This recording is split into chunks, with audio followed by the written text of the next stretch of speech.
Normal is not the case in Houston, where it's anything but normal as we try to figure out what's happening with Deshaun Watson and the Texans. Some developments yesterday, Peter, and just kind of a strange bit of timing.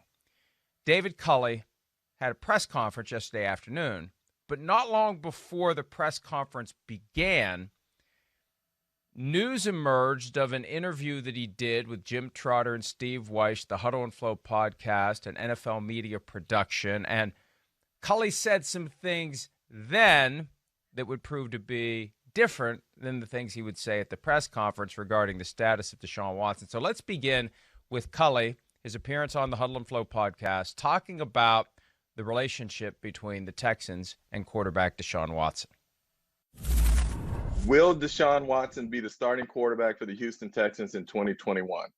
He is our starting quarterback as of right now. He is our starting quarterback. Things happen between now and then we'll see what happens.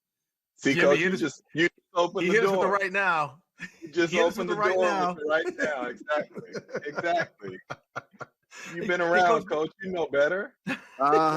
He is our starting quarterback. Right now. Mm-hmm. That's right now. And hopefully in the future. I'm excited to be here. One of the reasons I'm excited to be here is because of Deshaun Watson. And regardless of what's happening outside this building, which, quite frankly, fellas, I don't hear or read or listen to what happens outside this building. I don't. I have people come up to me all the time and ask me about this and ask me about this situation. But the point is, inside this building, inside this organization, we feel positive about moving forward with this football team with Deshaun Watson. Culley also said we want guys who are all in. Well, it's obvious that Deshaun Watson isn't all in. And, you know, you heard right now multiple times, and I think it was Jim Trotter's voice saying, Coach, you've been around, you know better. It's like, yeah, don't say that. Don't say right now and then laugh about it because, Peter, regardless of what was said at the press conference after the fact, clear impression, clear takeaway, clear conclusion to be drawn from Culley's comments. They're open to trading Deshaun Watson. I mean, that's what it sounded like to me. Bring your best offer. But to me, Mike, I think that this is really a case of, you know, that the Texans and the head coach and general manager and the owner and Jack Easterby most likely never had a meeting and said, this is our public stance, period. You know, and in a case like this, an incendiary case like this, it's ridiculous that they don't go out into the world with their stories straight. That's what I thought when I heard this, Mike, because I would bet a lot of money that when Nick Caserio, the general manager of the Houston Texans, heard the soundbite that we just heard, I think he wanted to go over to the toilet and start to retch. I simply can't imagine that is anything that Nick Caserio would have wanted his head coach to say. Well, Peter, here's the bottom line. When you make someone the executive VP of football operations who is thoroughly unfit for that job, this is the kind of thing that happens because someone who has that job, who shouldn't have that job, and people say, oh, what do you have against Jack Easterby? I don't have anything against the guy. I have something against a process that puts someone who is unfit in that job. And there are so many executives throughout the NFL who are suited to and qualified for the position of executive VP of football operations, who have been involved in football operations, who have been through situations like this, who have the experience, the knowledge, the skill, the background, the resume, the credentials to have the job. When you put someone who doesn't have any of those things in that job, this is what happens. Why are we surprised? The guy doesn't know what he's doing. He doesn't know what he knows. He doesn't know what he doesn't know. So you don't have a message that is unified. You have a head coach who on the same day, he's going to have this press conference, the interview drops where he says things that cut against what the team has been trying to convey, which is we're not trading Deshaun Watson. Now, I think when you piece it together, the message is they're acting like they're not trying to trade Deshaun Watson to increase their leverage and increase their ultimate trade value. And, gee, what a shock. Something that a team is sending to the world by way of a message as it relates to a player isn't true. We just played the other day, Peter, Matt Rule's effusive comments about Cam Newton from the scouting combine a year ago and how he's looking forward to coaching him and this, that, and the other thing. They're trying to build trade value. That seems to be what the Texans are doing, that at some level they understand. Unless you've got guys who are completely on different pages, they understand where this is going. They're just trying to boost what they ultimately get by pretending to take this position that they're not going to trade him. I mean, that's a clear inference that you can make from this, Mike. But I think whatever happens at the end of the day, and obviously there are 6 weeks left now until 6 weeks from last night is the start of the NFL draft. So, I mean, now you start to look at this, or 7 weeks, 7 weeks. You start to look at this and you start to say, okay, is there a thaw? That's the question. Is there a thaw? All right. And it sounds very much like there is a thaw. And my one inference from everything that happened yesterday is that I've thought for a while that the last thing that Nick Caserio will do is trade Deshaun Watson by the trading deadline and give him exactly what he wants.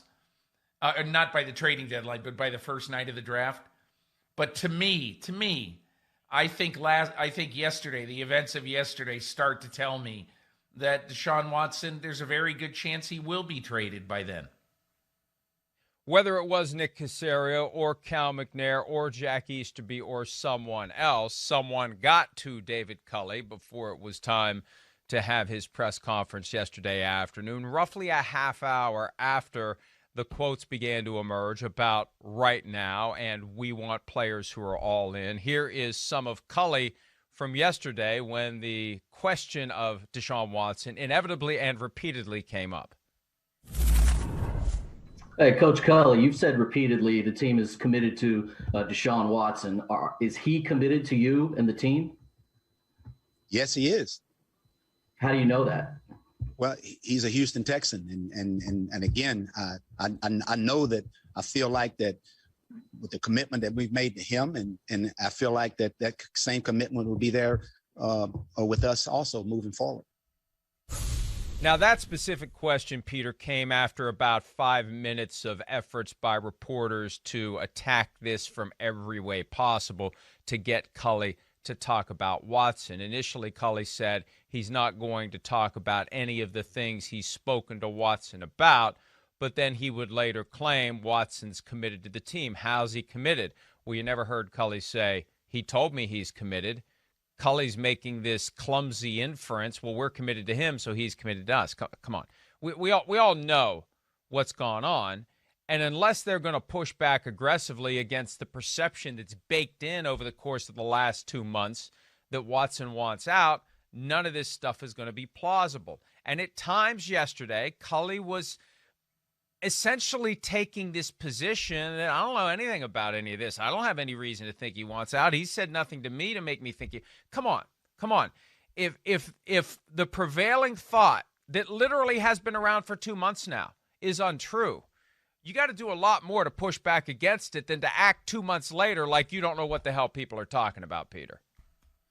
Well, not only that, Mike, but this is quite honestly the case, where if your head coach is going to sit in front of a bunch of reporters virtually and is going to make statements on behalf of the team, first to Jim Trotter and Steve Wyche, and secondly to a group of reporters, he better have his story absolutely unequivocally straight. He should have been prepared for what happened yesterday. He should have been prepared before he taped his interview with Trotter and Wyche, and he should have been prepared yesterday before he did his press conference. For here is all I'm saying on this, and if the questions continue to be asked, you give a Belichick. Guys, I've said what I'm going to say about Deshaun Watson. We want him here. Already been addressed. Silence. Already been addressed. Silence. Already been addressed. Answered that. So then they try 4 more times, which I would do too. You're a reporter. You need to try to get as much as you can. Sorry, guys. That's all I'm going to say on Deshaun. That's it. That's the way you handle this situation. If you handle it any other way, to me, you keep giving little ways to get in and ways to parse words and all that stuff. And so, like if you were Deshaun Watson and you're watching him yesterday and you say that you hear the coach say, yeah, I think Deshaun's all in. I mean, if you're Deshaun Watson, first of all, you're not in. You told him you're not all in. And now he's saying Deshaun's all in. I mean, that's the clear inference of what has happened so far. And so I just think to myself, if I'm Deshaun Watson, yesterday's media appearances by David Culley didn't want me to play for the team any more than I did already, which is 0.0. That's a great point. It just reinforces how dysfunctional everything currently is in Houston. And it is dysfunctional when you consider the manifestations of the efforts at functionality. It's not working. If anything, it gets worse. And, Peter, Miles Simmons and I were talking about this last night on PFTPM a little bit.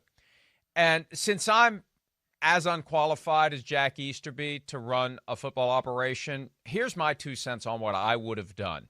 If I would have caught wind of the Jim Trotter tweet that said David Culley claims Watson is the quarterback right now and Culley wants guys who are all in, if I'd have found out about that within a half hour before this press conference was set to begin, I would have thought about pulling the plug on the press conference and regrouping and trying to figure out a strategy in the aftermath of what was coming. And I want to hear the full quote. All I'm seeing is what Trotter says. I need to hear the full interview. We need to sit down and figure out how to properly message, given that this message is out there. And it's not like you're inconveniencing anyone. Everybody is at home. Nobody's showing up for these things. You don't even have to give a reason. We're just going to postpone it until next week. Whatever the case may be, and let the reporters think that they're rattled because this came out. They are rattled. And the end result was something that makes them seem even more rattled and even more disorganized and ultimately even more dysfunctional. But this is what happens again when you fire a great PR director in Amy Palcic. And I haven't seen that they've hired anybody to take over at an executive level like she was running that messaging from the Houston Texans. And when you've got an executive VP of football operations who's over his skis. Everybody's over their skis, it seems like, except Caserio. Caserio's got to be wondering, what the hell did I do to deserve this? And why, of all the chances I've had to leave the Patriots, why in the hell did I take this one at this time, given everything because he didn't know with this team? He didn't know. That's why. He didn't know everything that he was getting into at the time. Did he know that on that day he took it? What day did he take it? Like January 4th or something like that? Did he know absolutely categorically that there was a line of demarcation that Deshaun Watson said, knew at that moment that he was not going to cross? Did he know that? I don't think he knew that when he took the job. And that's why I think you're right. I question sincerely whether if Nick Caserio knew everything about this situation, whether he would have taken this job. Hi, I'm Mike Tirico, and thanks for watching. Make sure to hit subscribe for the latest news and highlights from NBC Sports.